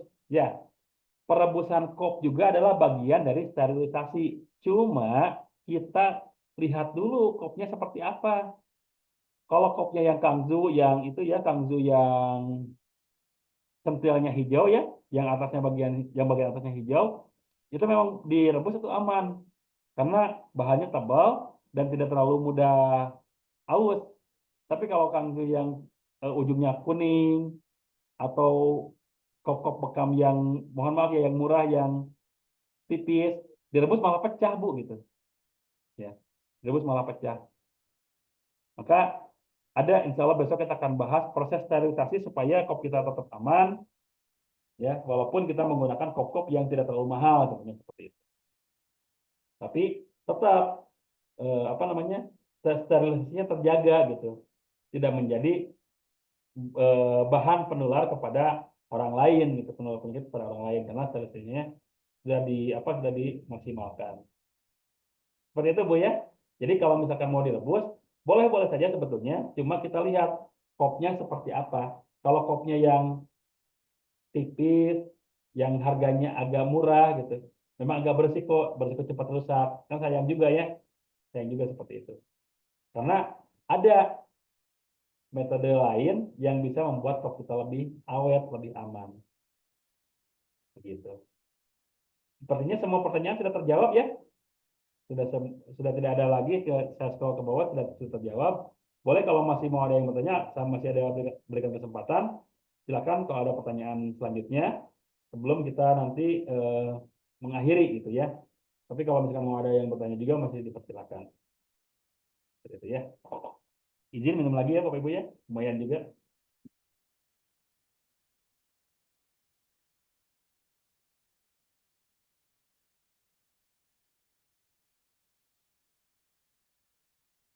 Oke, bagaimana? Tidak ada lagi yang mau bertanya? Ya. Kalau tidak ada lagi yang bertanya, mungkin oke. Ada lagi pertanyaan nih. Kalau diabetes yang sudah luka parah, apakah bisa dibekam? Nah ini, diabetes yang sudah luka parah itu namanya gangren, Pak ya. Lukanya sudah gangren. Kalau yang sudah gangren, itu memang tidak dianjurkan dibekam, Pak. Kenapa? Karena untuk yang lukanya sendiri saja dia tidak bisa menyembuhkan, apalagi kalau kita lukanya buat.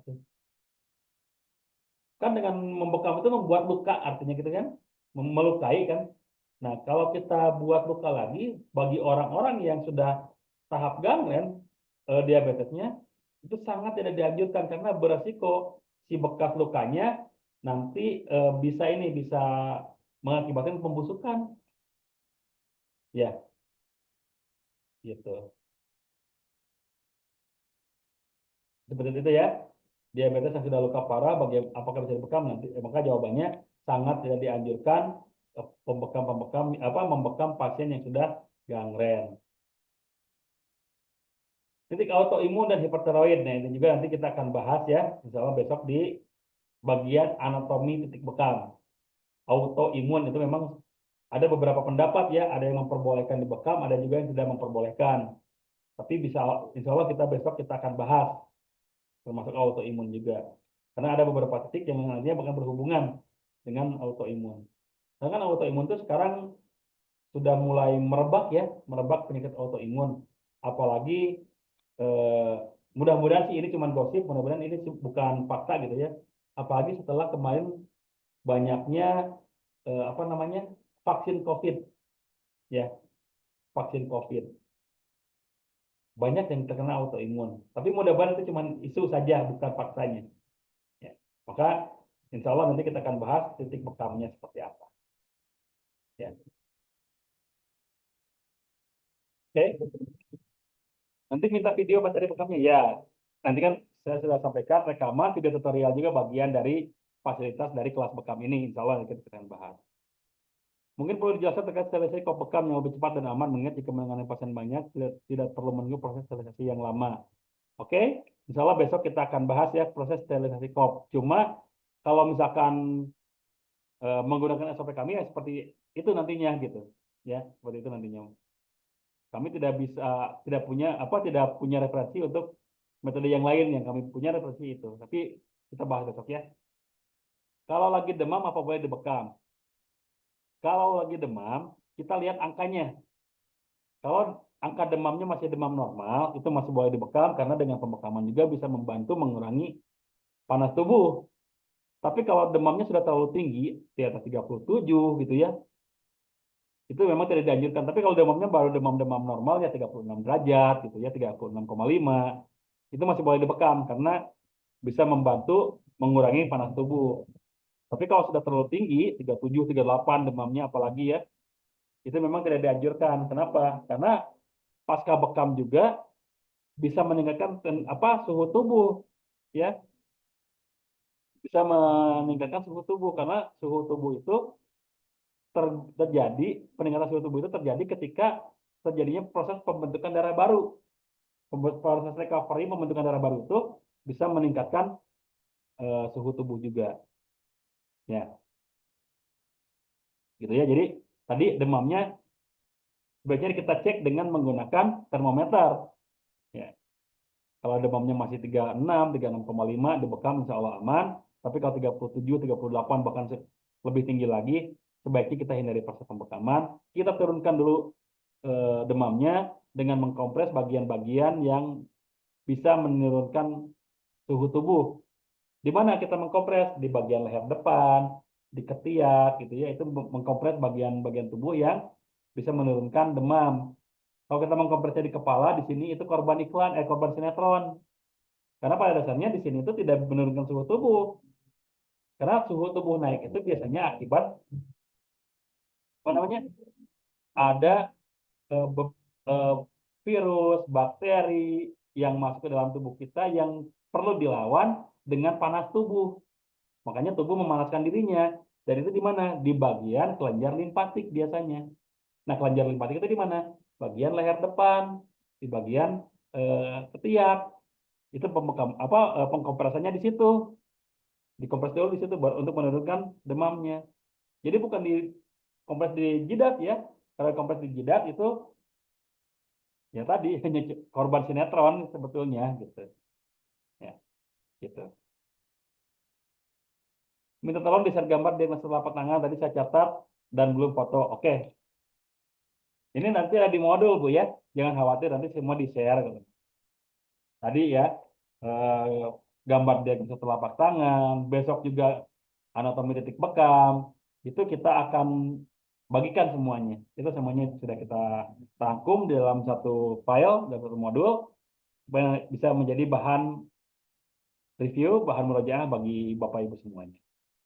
Ya. Bagaimana membekam yang suka minum alkohol? Nah ini, para peminum alkohol itu cenderung livernya rusak. Ketika livernya rusak, maka dia sangat mungkin terkena hepatitis. Sementara hepatitis itu, apalagi tipe B, itu menular melalui darah. Dan virusnya susah mati. Ya, virus hepatitis itu susah mati. Maka proses pembekaman untuk yang suka minum alkohol, ya kita bekam biasa, cuma alatnya sebaiknya dia punya sendiri. Ya, sebaiknya dia punya alat sendiri. Khawatirnya dia livernya sudah bermasalah. Dan ketika livernya sudah bermasalah kan dia tidak bisa menghancurkan racun ya, tidak bisa menghancurkan racun di dalam tubuhnya. Akhirnya racun-racun itu mengendap dan merusak livernya dan mengakibatkan terjadinya penyakit hepatitis. Sementara hepatitis itu penyakit yang menular. Maka tadi sebaiknya dia punya alat sendiri dan sterilisasinya pun terpisah. Ya. Kalau pembekamannya seperti biasa saja, mudah-mudahan dengan dibekam toksin-toksin, virus-virus ya penyebab dia terkena masalah pada livernya, penyebab dia apa namanya rusak pada ginjalnya, itu bisa dibantu juga dikeluarkan dengan melalui proses pembekaman. Hanya tadi sebagai bentuk kehati-hatian kita, si alatnya ya alatnya kita punya dia punya sendiri. Ya, betul Pak ya, Bapak atau Ibu nih, Samsung. Itu bekam gangguan hormonal ya, insya Allah nanti kita bahas ya. Manakah yang lebih baik, bekam kering atau bekam basah, terutama untuk anak 5,5 tahun? Oke, yang namanya bekam, Pak ya, itu dari segi kaidah itu adalah proses pengeluaran darah. Menurut Ibnu Qayyim al-Jauziyah juga seperti itu. Terjadinya pengeluaran darah, ya. Maka kalau bertanya mana yang lebih baik, maka tetap jawaban saya adalah bekam yang dikeluarkan darahnya. Karena kaidah bekam itu seperti itu, ya. Perlukaan, kemudian dikeluarkan darahnya, itu adalah proses pembekaman seperti itu. Kalau cuma kop-kopan saja, itu sebetulnya tidak bisa disebut bekam sebetulnya. Cuma sekarang memang di apa namanya apa dinormalisasi seolah-olah ada yang namanya bekam kering. Padahal kalau yang namanya bekam kering itu ya cuma pengkopan saja, tidak seperti apa tidak jauh hasilnya dengan kerokan seperti itu. Tapi kan kalau bekam dengan pengeluaran darahnya itu bisa membantu sirkulasi darah ke organ tubuh jadi lebih lancar, membantu pengeluaran toksin sehingga khasiatnya lebih sempurna, lebih maksimal. Jadi kalau pertanyaannya mana yang lebih baik, selalu saya merekomendasikan bekam dengan mengeluarkan darahnya. Walaupun untuk anak 5,5 tahun. Untuk anak 5,5 tahun pun bagus bekam dikeluarkan darahnya. Cuma pertama titiknya jangan terlalu banyak. Kedua, pematikan di dalam apa penusukannya juga jangan terlalu banyak sebagai bahan latihan saja supaya nantinya dia terbiasa dan tidak trauma. Ya, supaya dia nantinya terbiasa dan tidak trauma. Gitu. Ya, ya. Eh, Pak Ajis ya. Jadi kalau pertanyaannya mana yang lebih baik, maka lalu saya jawab bekam yang mengeluarkan darahnya, walaupun untuk anak-anak. Ya. Bagaimana cara pemusnahan tisu sampah pembekaman eh, paling efektif karena kalau kita membakarnya kekhususan lama kebakarnya, yaitu resiko Pak ya, resiko untuk proses apa namanya limbah bekam yang infeksius yang terkena darah itu memang kita direkomendasikan oleh Dinas Kesehatan itu sudah dibakar dan proses pembakarannya pun yang agak jauh dari pemukiman setidaknya 10 sampai 20 meter dari tempat tinggal atau dari pemukiman gitu. Memang yang dianjurkan itu adalah dengan dibakar Pak. Ya memang kalau ada misalkan tisu kasa yang ada darahnya itu memang idealnya dibakar. Aturannya dibakar Pak. Karena kalau dibuang sembarangan, kebayang nggak kalau misalkan darah bekam kita buang sembarangan, ada lalat yang hinggap, kemudian jelat itu hinggap di makanan orang lain, dia bawa penyakit dari darah bekam yang kita lakukan, kita jadi zalim. Nah, makanya idealnya aturannya memang dibakar, Pak. Memang risikonya agak lama, makanya kita kalau memang eh, apa memungkinkan, kita punya alat pembakaran khusus yang ada sirkulasi udaranya gitu supaya apinya itu lebih besar gitu. Ya,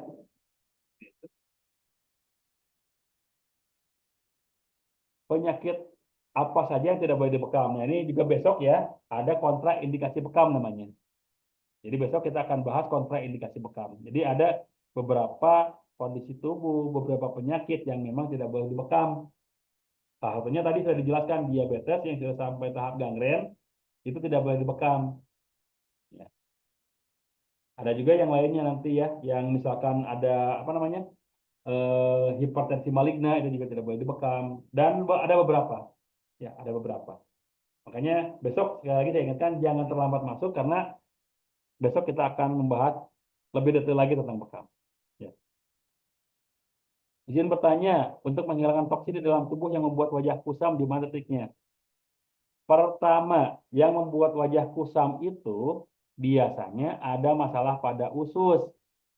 Jadi di dalam ususnya banyak toksin-toksin yang mengendap. Nah, selain kita fokus kepada titik pembekaman, kita pun fokus kepada colon cleansing, pembersihan usus, yaitu dengan mengkonsumsi makanan-makanan yang sifatnya pencahar. Seperti apa? Seperti pepaya, semangka, melon itu diperbanyak supaya lebih mudah proses pembuangan. Ditambah konsumsi air putih jangan kurang. Ya, konsumsi air putih jangan kurang. 1 jam 1 gelas di siang hari dari mulai subuh sampai menjelang maghrib lah ya, 1 jam 1 gelas. Supaya apa? Supaya juga toksin-toksin itu lebih mudah dibuang, baik melalui keringat, melalui buang air kecil, bahkan melalui buang air besar. Nah, kalau titik pembekamannya, penyebab dia wajahnya kusam itu apa? Kalau di usus, maka pembekamannya di pinggang sejajar dengan sejajar dengan pusar ke belakang. Jadi tarik dari depannya itu pusar, ambil kiri kanannya, tarik ke belakang, nah itu titik bekamnya, karena itu sejajar dengan usus. Atau kalau misalkan dia wajahnya kusam karena livernya juga bermasalah, dia si livernya tidak bisa membantu menghancurkan toksin di dalam tubuhnya, maka pembekamannya di titik liver. Di mana? Besok kita akan bahas ya. Titik liver di mana, titik usus di mana gitu. Tapi tadi ya saya ingatkan, bukan kita berfokus kepada titik pembekamannya saja. Kita juga harus tahu ya, kita juga harus tahu eh, cara membersihkan ususnya selain dengan proses pembekaman. Gitu ya, Bu ya. Ya, oke. Jadi tadi ya, jangan kita untuk titik pembekamannya kita bahas besok, tapi untuk colon cleansingnya silakan perbanyak mengkonsumsi buah-buahan yang sifatnya pencahar seperti pepaya, melon, semangka, dan air putih jangan kurang. Ya. Izin bertanya, pernah ada yang ingin dibekam di daerah betis karena ada keluhan sakit di betis, kadang asam urat, tapi banyak urat besar muncul di betis, jadi sulit dengan titik area betis. Jadi tidak dibekam, nah itu sebaiknya bagaimana? Oke, itu namanya varises mungkin ya, varises ya, urat yang besar-besar di area betis itu namanya varises. Nah, untuk asam urat sendiri memang betis salah satu titik yang dianjurkan, tapi tidak harus ya, tidak harus di betis. Karena yang paling pertama itu adalah dibekam di area ginjalnya dulu, Pak. Pembekaman di area ginjal supaya sistem pembuangan purinnya lebih maksimal nantinya. Nah, berikutnya kalau memang di betis tidak dimungkinkan kan di paha bisa ya, di paha bisa plus di zohril qadam. Zohril qadam itu adalah bagian punggung telapak kaki. Jadi kalau di telapak kaki di punggungnya ya, di punggung telapak kaki. Besok ada gambarnya. Ya. Punggung telapak kaki. Itu pembekamannya boleh di situ. Nah, gitu ya. Jadi kalau memang di betis tidak memungkinkan ya jangan dipaksakan.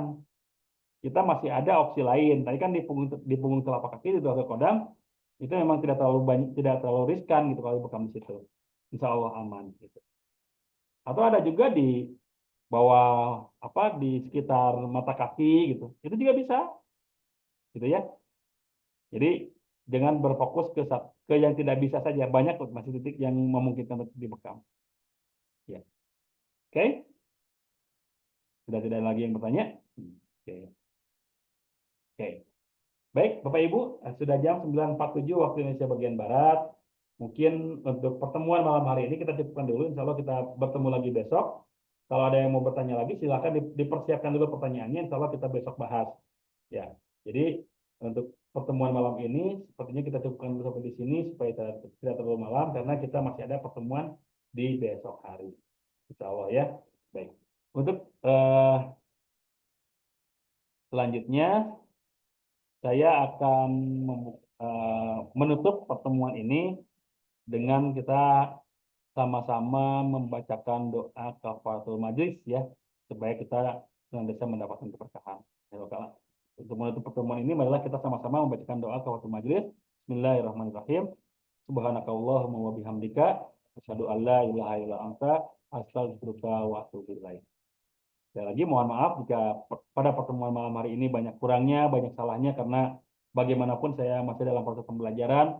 Mudah-mudahan dalam proses pembelajaran ini kita mendapatkan keberkahan dari Allah Subhanahu wa taala. Dan insya Allah besok kita bertemu lagi di waktu yang sama dengan link yang sama juga. Jadi saya mungkin belum buka dulu chat grupnya supaya tidak tertumpuk ya besok, supaya langsung ngeklik link yang satu tadi ya. Dan baru nanti kita akan bisa berdiskusi kembali. Itu saja mungkin pada kesempatan malam hari ini. Akhir kalam, wabillahi taufiq wal hidayah. Assalamualaikum warahmatullahi wabarakatuh. Izin di end Bapak Ibu ya.